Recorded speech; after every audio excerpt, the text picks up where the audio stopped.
Hey guys, this is Dave, and I've got this. This is the Dunu 242. Of course, the name is based on its driver configuration of 2 dynamic drivers, 4 balanced armature drivers, and then 2 microplanar drivers. And they've priced this at $350, which is a little bit of an interesting price range because I've had quite a few sets come across my review desk in this price range, like the 64 Audio Aspire 1, the Dunu Vulcan 2, and I don't know, I've had just kind of a tough time making any real connections with the sets in this price range, at least the newer sets. I think the last set that I actually really liked was the Volume S, and that came out, what, 9 months ago? And I do still have that set, and I still listen to it occasionally, but it seems like lately I haven't really been able to find a really strong connection with very many IMs in this price range. But now we have this, of course.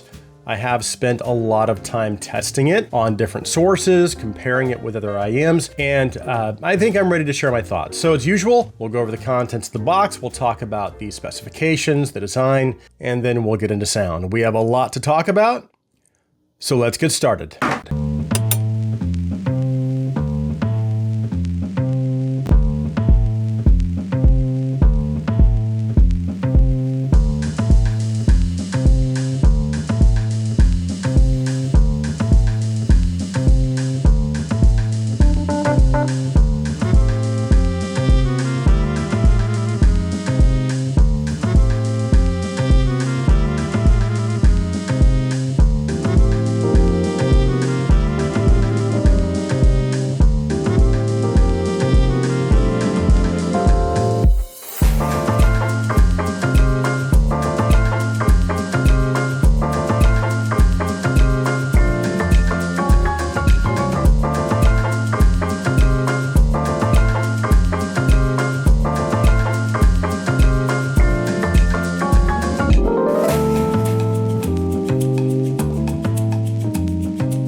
So again, they've priced this at $350. This is everything that comes in the box. Of course, Dunu always provides a very generous amount of tip options. The cable is modular, and it includes both a 3.5 and 4.4 termination option. Of course, this is the same case that they've provided with several of their other IEMs, including the DaVinci. It's kind of a semi-hard case. It is protective. It's nice looking. It's a little big, but it is still easy enough to take with you. The IEMs have a tribrid setup. They use 2 dynamic drivers, 4 balanced armature drivers, and 2 microplanar drivers. So you have quite a few drivers housed in these shells. The shell is 3D printed and is definitely on the larger side. The nozzle is also kind of big, and if you look at the nozzle here, you can see that's not small. And I did actually have to fight a little bit to get the tips on. I ended up settling on the S&S tips because those just seem to give me the best fit and seal. They're also pretty comfortable, and despite the size of the shell, I didn't really have any fit issues. But again, just be aware that the nozzle does have some girth to it, and tip rolling can be a little bit of a challenge even with the tips that they've provided. The candy tips actually were quite difficult to get on. The design of the faceplate is pretty cool. It's kind of this fiery red. It has this gold band that follows the outside edge. The overall finish of the faceplate, the shell, is very, very clean, and the general build quality is just excellent in my opinion. Cable is also really, really nice, and from an aesthetics viewpoint, Dunu always kills it in my opinion as far as how nice the cables look with the IEMs. The build quality of the cable is also pretty good. It uses high quality hardware. However, it is maybe just a little bit stiff. There are certainly softer cables out there. It is very manageable. It does a good job of avoiding tangles, and it doesn't really have any issues with memory, and it's just generally, again, a fairly manageable cable despite it being a little on the stiff side. And again, it is modular as well, which is very nice. The case is a little bit big, but that extra space also means the IEMs will fit very nicely in the case, and you also have a little extra room in case you wanted to bring along some extra tips and the extra termination option. Okay, let's go ahead and move on to sound.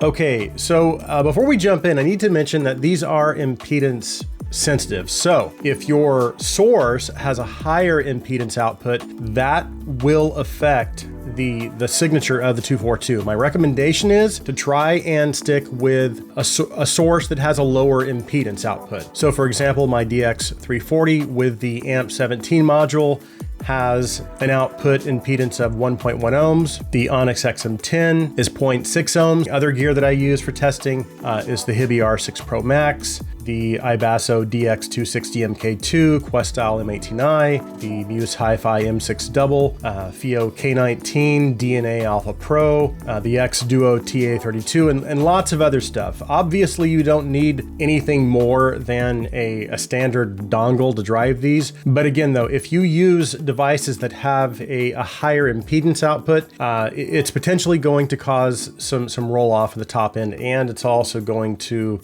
boost the bass a little bit. So with a good low impedance source, how does the 242 sound? Well, to my ears, it's basically neutral, but it does have some extra upper mid and lower treble energy. So you do have some bass energy, of course, there for sure, but vocals are pushed a little more forward. So the bass is going to take a little bit of a back seat to the upper mids and lower treble. But if we break things down a little further, we'll start with the bass, of course. In terms of bass energy, in contrast with the rest of the tuning, again, it's a little more relaxed in its presentation, and it's what I would consider to be basically neutral, so it's not boosted. And while again, it is secondary to the upper mids, I don't feel like it's overly reduced in my opinion. The 242's overall presentation is still pretty balanced, so there's enough bass energy to offset some of that extra mid-range and lower treble. But again, there's no question that vocals are more front and center. Now, as for the bass tuning, it's not sub-bass focused, nor is it mid-bass focused. Both parts do play a fairly equal role. So you have good mid-bass impact, but you also have good sub-bass extension as well. I do wish there was a little more dynamic impact or mid-bass presence. And while, again, I am getting a little bit of that visceral movement from those two dynamic drivers, it isn't, maybe it's not as much as I expected. Bottom line, if you are looking for a bassy set, this is definitely not that. It is clean. The bass is very, very clean. It's fast. I'm not really detecting much in the way of bass bleed into the mids, so they've managed to keep that transition out of the bass into the mids pretty clean. One area I wish there was maybe just a little more energy would be the lower mids. I will say I definitely prefer the lower mids of this over the Vulcan 2 though, because on the Vulcan 2 they were pretty pulled back. So they've certainly handled that much better with the 242. Although at times, again, with certain tracks I can tell that it again, this is just based on my preference, it does like a little bit of weight in the lower mids. I don't think I would describe it as thin necessarily, but I wish it had just a little more weight. And then as you transition to the upper mids, that energy does pick up quite a bit. Again, it pushes vocals and some instruments also that land there a little more forward. So on one hand, while vocals do have good energy, and I would even say they sound very natural, again, I do wish they had a little more body or weight to them. I don't think I would call it thin though. Of course, this is more of a preference thing. For me, there certainly isn't anything unnatural or incorrect about the vocal presentation. And I do think there will be a lot of you, especially vocal lovers, that will find this set to be very appealing. I would say that's probably still one of my favorite attributes of this set. It does vocals very, very well. The lower treble energy is also pretty elevated, so you do have a little bit of energy, I think around 5K, and then more. There's a dip, and then you have more energy at 8K, and that did seem to introduce maybe a little bit of a bite or edge, and depending on the track I was listening to, if there was sibilance in the recording, there was a good chance I was going to notice it. So you may notice it, especially at higher volumes. I did actually find myself having to kind of watch or govern the volume level. So occasionally I'd find myself having to dial it back because it could come across as a little bit sharp at times. And notes had a little bit of an edge to them. So again, when you combine that lower treble energy with the upper mid energy, there are certainly moments when I felt like the top half of the tuning wasn't necessarily overwhelming the presentation, but again, I did have to back off that volume just a little bit. So as far as the treble presentation as a whole, it does sound very natural, but again, you've got more lower treble presence than you do upper treble presence. So again, when you compare the upper treble to the lower treble, it seems like the upper treble is reduced just a little bit. However, I do think that it still does have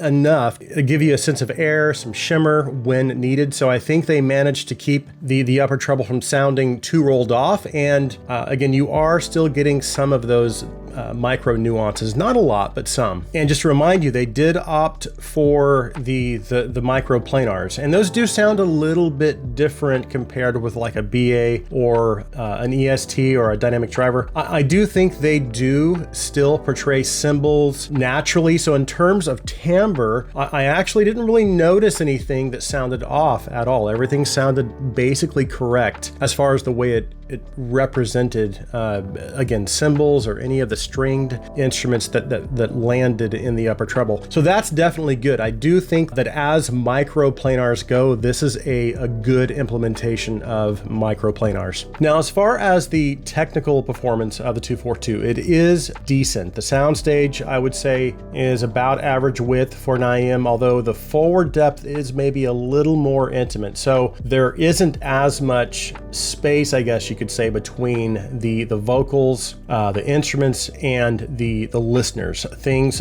tend to sound just a little closer, and again, just a little more intimate. Imaging is pretty good as far as the left to right image placement, although it's maybe not super focused. So you definitely can tell where instruments sit as far as their positional cues. However, they're maybe not quite as anchored within the space, I guess. They can sound at times maybe a little floaty within their space. Now, as far as comparisons, and I'll try to go through these as quickly as possible. Again, there aren't very many recent sets that I've made any real connection with in this price range. And while I know there are probably a lot of great sets out there that I have not heard yet, and hopefully I can get more sets in for review in this price point. Point being, I can only compare this with sets I have heard or that I've owned. And some of those sets are here on my desk. I've got the Vulcan 2, the Volume S, Studio 4, Da Vinci, Aspire 1, Pilgrim. Of course, the Volume S is one of my favorites, if not my favorite, in this $300 to $350 price range. So we'll go ahead and just start here. The Volume S is definitely a more engaging set than the 242. It has more bass energy. It has more upper mid energy. It doesn't have that edge or that sharpness though that the 242 has. And for me, personally, I just enjoy it a little bit more. It just comes a little closer to my overall tuning preference. And again, if you prefer a more neutral bass presentation with a more vocal forward presentation, you might prefer the 242 over the Volume S. And the Studio 4 back there, it takes a pretty similar approach to its upper mid and treble tuning as the Volume S. Again, which I also prefer the Studio 4 over the 242. It does have less bass than the Volume S, but it does still have a little more bass than the 242. But overall, again, I think the Studio 4 sounds maybe a little more natural, has a little more richness and weight to its vocal presentation. It doesn't have that edge or that sharpness up top again like the 242. And again, it just comes a little closer to my preference. Now, as far as the Da Vinci, obviously the Da Vinci has a lot more bass. It has a smoother treble presentation. It's very natural. That's actually one of the things that really appealed to me about that set. And it's just much warmer, bassier than the 242. The 242 is going to be more vocal forward, so upper mid-range clarity is going to be better with the 242. And again, you're just going to have more energy in the top half compared with the Da Vinci. So who is the 242 for? Well, again, if you are a vocal lover, then this set is kind of a vocal specialist in my opinion. And even though generally I do prefer a little more richness and weight to my vocal presentation. At the end of the day, I do think that this is a very, very natural set. It's a very balanced set. It portrays vocals, it still portrays them very beautifully. And while it does have a little bit of an edge up top, and I also do wish it had a little more weight in the bottom half of its tuning. But despite that, you know what? I actually made a pretty strong connection with this set. And yes, I do have some other sets here that I like a little bit more, but I found myself spending a lot of time with this set, about as much time as I did when I first got the Volume S and the Da Vinci. So this is one of those, I guess you could say it's a rare case, one of those rare cases that despite it not necessarily falling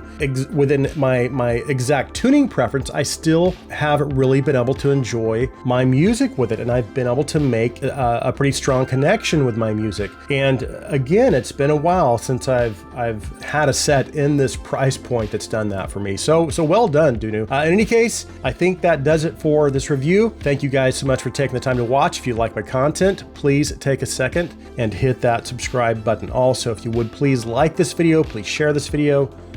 I hope you guys have an awesome day.